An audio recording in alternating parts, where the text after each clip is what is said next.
예, 오늘의 모닝 브리핑 시작하겠습니다.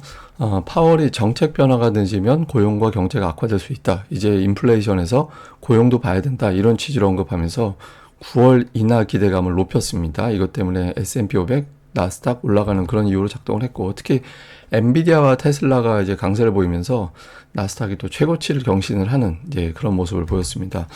한국 관련 지표는 MSCI 한국 지수 야간 선물 소폭 빠져서 초반에 좀 신중하게 출발하는 그런 모습을 보일 가능성이 있고요. 그리고 증시의 특징, 거래 대금하고 거래량을 좀 비교를 해보면 묘한 변화가 좀 생겼습니다. 이런 내용들 정리해 드리도록 하겠습니다. 우선 미증시는 다우는 소폭 빠지고 S&P 500 그리고 나스닥은 소폭 올라갔고 러셀 2000은 빠졌거든요. 그러니까 전체적으로 그냥 신중한 거예요. 예, 전체적으로 신중한 그런 모습을 보였는데 시장이 신중할 수밖에 없었던 거는 우선 이제 파월의 발언 자체는 긍정적으로 해석이 됐습니다. 금리 인하가 늦거나 너무 적게 되면 경제와 고용 시장이 위험해질 수 있다. 그러니까 지금은 계속해서 인플레이션만 보고 있었잖아요. 근데 이제 고용이 둔화되는 것도 좀 챙겨봐야 될 것 같아. 그러면 말 바꾸면 고용이 둔화될 것 같아서 금리를 좀 빨리 내릴지도 모르겠는데 시장에서는 또 이렇게 해석을 했거든요. 그러니까 이거는 이제 긍정적으로 이제 본 점이고, 최근에 인플레이션 지표를 긍정적으로 평가를 했습니다. 계속 인플레이션이 또 내려가고 있었잖아요. 그래서 그렇지만 이제 어쨌든 바로 금리 내릴지는 잘 모르겠다. 다음 정책 결정은 회의 때마다 결정을 할 거야. 또 이렇게 언급을 했습니다. 그래서 이제 기대 인플레이션을 자극하지 않으면서도 어쨌든 다음 CPI를 비롯한 주요 지표들 좀 챙겨보자. 그런데 어쨌든 9월에는 금리를 내릴지도 몰라. 이런 힌트도 준 거죠. 전체적인 어떤 발언을 정리해보면 좀 비둘기적이었다. 이렇게 평가를 했습니다. 다만 국채금리가 시원스럽게 내려가진 않았고 오히려 금리가 올라가는 그런 모습도 보였거든요. 파월이 비둘기적인 발언을 했는데 왜 금리가 올라갔지? 라고 추정을 해보면 1차적으로는 구체적인 인하 시기에 대한 언급이 없었다라는 점. 그러니까 다음에 금리를 올리지는 않을 거야. 이런 정도의 발언을 했지만 추가적인 데이터 봐야 알 수 있지. 이런 식으로 또 신중하게 어떤 언급을 했다라는 점에서 그동안의 금리 인하에 대한 기대감이 너무 과도했나? 이 정도에서 일단 멈춰야 되나? 이런 어떤 신중함을 유발을 했고요. 또 이날 프랑스 국채 금리가 많이 올랐어요. 그러니까 프랑스가 이제 좀 최근에 선거 이후에 정치적인 어떤 변동성이 커지고 있잖아요. 여기에 따라서 금리가 또 올라가는 그런 요인으로 작동을 했고, 무엇보다 제가 보기엔 이 요인이 큰 것 같은데, 이번 주에 미국의 국채 입찰이 진행이 되거든요. 이날 1년물, 3년물 국채 입찰이 진행이 됐는데 규모는 크지 않습니다. 이번 주에 규모는 크지 않지만 어쨌든 국채 입찰이 진행이 될 때 금리가 쉽게 좀 내려가진 않거든요. 그래서 이런 요인들이 겹치면서 금리가 이제 좀 소폭 올라갔고, 이런 것들이 러셀 2000 지수를 또 하락시키고 전체적인 지수 자체의 어떤 변동성을 제한하는 그런 요인으로 작동을 했습니다. 그렇지만 여전히 9월 인하 확률이 73% 정도, 동결 확률 27% 정도, 그러니까 9월 인하에 대한 기대치는 있거든요. 그래서 시장이 인하에 대한 기대치가 있기 때문에 터무니없이 많이 빠지거나 그런 흐름으로 갈 것 같지는 않다. 이런 시각도 여전히 존재를 한다. 이렇게 보면 되겠습니다. 지수를 올린 거는 이제 몇몇 종목들인데 테슬라가 대단합니다. 오늘 테슬라 사실 좀 밀릴 수도 있겠다 싶었거든요. 그 초반에 이제 보수적인 어떤 기사들이 좀 나왔기 때문에 빠질 수도 있겠다 싶었는데 좀 긍정적인 어떤 분석, 예를 들어서 인도량이 증가했다. 그리고 에너지 저장 장치 관련된 사업 기대감, 로보택시 관련된 일정이 8월에 온다. 이런 등등의 어떤 기대치가 작동을 하면서 또 추가적으로 밀어 올리는 그런 요인으로 작용을 했고요. 엔비디아도 이제 오래간만에 올랐는데 장중에 더 밀고 올라갔었거든요. 그래서 더 밀고 올라가면서 반도체주 전반적으로 끌어올리는 그런 모습을 보였었는데 오늘 키뱅크에서 목표 주가 180달러 상향한 그런 이제 보고서가 나오기도 했고, 또 CT에서 AI주 아직은 버블은 아니야. 또 이런 분석도 나왔거든요. 그래서 어쨌든 엔비디아가 또 추가적으로 올라가면서 나스닥 지수를 올리는데 영향을 줬습니다. 그리고 오늘 금융주도 강했는데 실적 발표 앞두고 있는 상황에서 매수세가 좀 기대감을 유입되다, 이런 것도 있겠지만 오늘 어떤 또 발언이 있었냐면, 그러니까 파월 의장한테 은행들 규제 계속 내비둘 거냐 이런 질문이 있었거든요. 그러니까 은행들이 이제 작년에 우리가 돌이켜보면 작년 재작년 계속해서 지역은행 이런 문제들이 있었잖아요. 그래서 이제 망할지도 모르니까 일정한 수준의 자금을 확보하고 있어야 돼, 이렇게 규제를 하고 있었는데 이걸 좀 풀어줘야 된다, 완화시켜줘야 된다, 이런 주장들이 있었잖아요. 그러니까 그렇게 될 것 같다라는 기대감이 있는 것 같아요. 만약에 그걸 완화시켜주면 어떤 현상이 있냐면 은행들이 뭐 예를 들어서 10조 달러 갖고 있어. 이렇게 하고 있다가 이걸 8조 달러만 갖고 있으면 돼. 이렇게 풀어주면 그 풀어주는 것만큼 자사주 매입을 하거나 투자를 할 수 있게 되잖아요. 이런 것들에 대한 기대감이 나오게 된 거죠. 그래서 오늘 금융주 강세는 규제 완화에 대한 기대감도 있었던 것 같다. 그리고 이제 은행주들이 그 S&P 500 내에서 은행주들이 차지하고 있는 어떤 비율, 이게 되게 낮게 내려와 있거든요. 그래서 좀 은행주들이 상대적으로 좀 주가가 안 비싸, 이런 인식도 일부에선 제기된 것 같습니다. 은행주들에 대한 의견은 분분해요. 그러니까 최근에 이미 올랐기 때문에 밸류 부담이 있어, 이런 주장도 있고, AI주 관련해서 비교해 보면 아유 비싸긴 뭐가 비싸, 이런 주장들도 있거든요. 그래서 금융주에 대한 어떤 이제 의견도 여기저기서 좀 갈리는 것 같습니다. 자, 증시 전망 좀 모아서 정리해 보면 제레미 시겔은 금리 인하에 대한 어떤 전망, 이게 이제 증시를 끌어올리는 그런 역할을 할 거다, 이런 주장을 했고요. 또 이제 애덤 클리저플리라는 사람은 반면에 금리 인하 기대가 너무 과도하다. 설령 9월에 금리 인하 한다고 해도 성장이 둔화되고 있다는 의미이기 때문에 이걸 감안해 보면 시장 쉽지 않을 걸, 이런 주장을 했고요. 또 야후 파이낸셜에서는 실적 시즌이 상승 동력이 될지는 의문이다.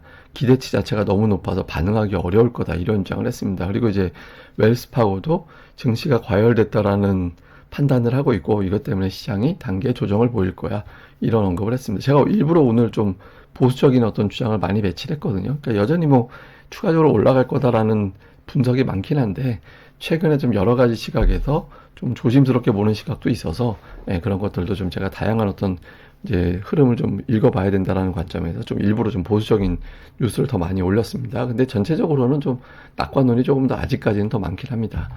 자, 우리 증시에서 보면 7월 들어서 외국인 투자자들이 주식, 그러니까 코스피, 코스닥, 그리고 선물 다 매수하는 그런 모습을 보이고 있거든요. 특히 이제 코스피는 무려 2조 5천억을 매수하고 있는데, 근데 삼성전자하고 삼성전자 우선주만 3조 원 사고 있어요. 그러니까 전체적인 매수라기보다는 삼성전자만 매수하고 있고, 순매수 2위 종목이 1,400억 밖에 안 돼요, 삼성전기. 그러니까 전체적으로 외국인들은 한국을 사는 게 아니라 삼성전자만 사고 있다. 그러니까 이런 어떤 흐름이 나오고 있는 거죠. 그래서 그렇지만 삼성전자를 매수해도 어쨌든 지수는 올라가잖아요. 근데 제가 계속 말씀드리지만 정말 강대장으로 갈 때는 지수만 올라가는 게 아니라 막 광범위하게 올라갈 때는 삼성전자 비율이 50에서 60%, 그리고 철강화학, 자동차, 이런 금융, 이런 등등의 종목들이 좀 섞여서 들어가는 그런 모습이 나와야 되거든요. 아직까지는 좀 쏠림 현상인데, 외국인들 입장에서는 워낙 삼성전자에 대한 어떤 지분율이 높기 때문에 삼성전자가 10%만 올라가도 외국인들이 얻게 되는 이익금은 엄청나게 크거든요. 그래서 수익률보다 수익금 게임을 벌이고 있는 걸로 보여집니다. 그래서 어쨌든 이런 집중 현상이 나오고 있다. 근데 최근에 조금 변화가 생기는 게, 지금 거래량하고 거래 대금하고 제가 비교를 해드리는 건데, 이거 코스닥 쪽입니다.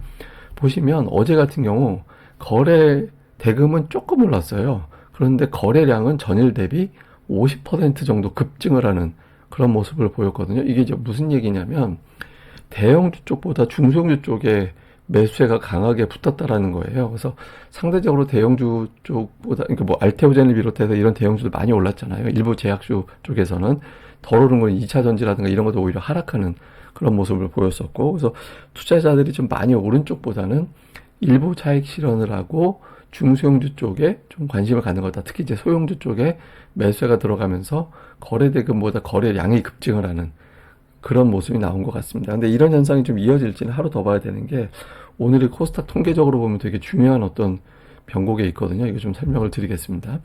자, 만기 앞두고서 외국인들은 삼성전자에만 집중하고 있다. 근데 이게 좀 분산되는 게 좋은데, 일단 자동차 쪽이 어저께 좀 하락했잖아요.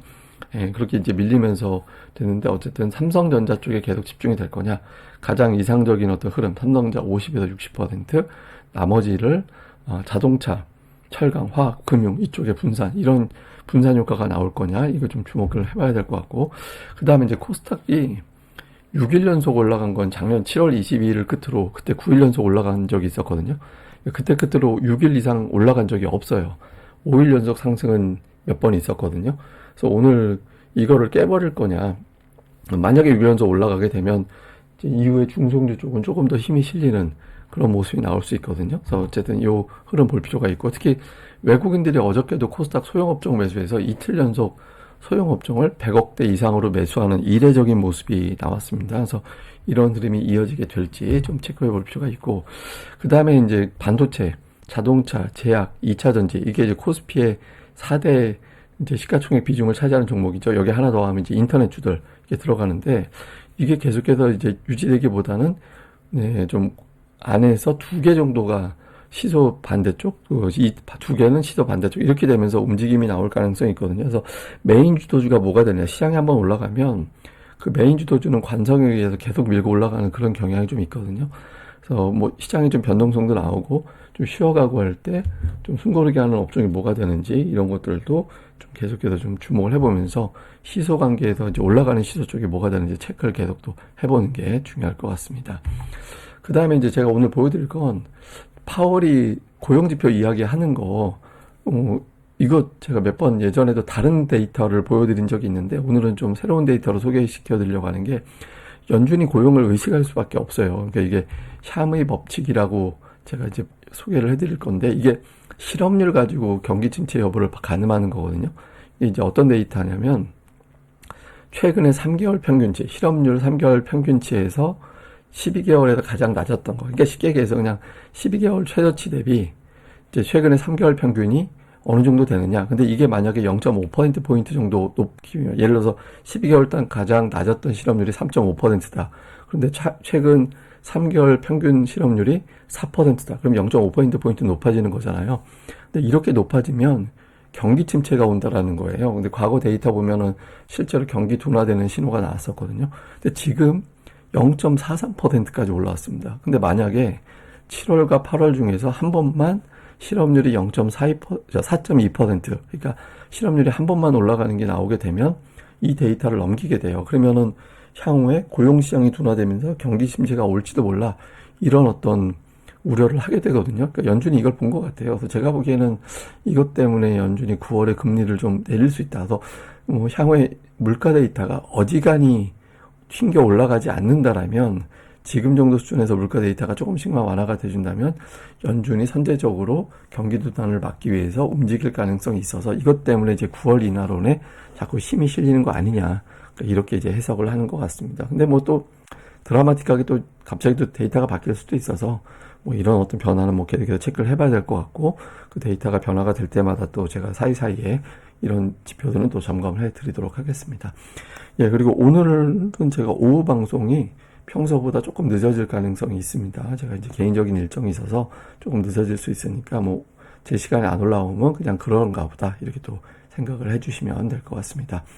예, 그럼 오늘 하루 또 잘 보내시고요. 저는 다음에 뵙겠습니다. 이 방송 구독하기 그리고 좋아요까지 꼭 좀 부탁을 드립니다. 감사합니다.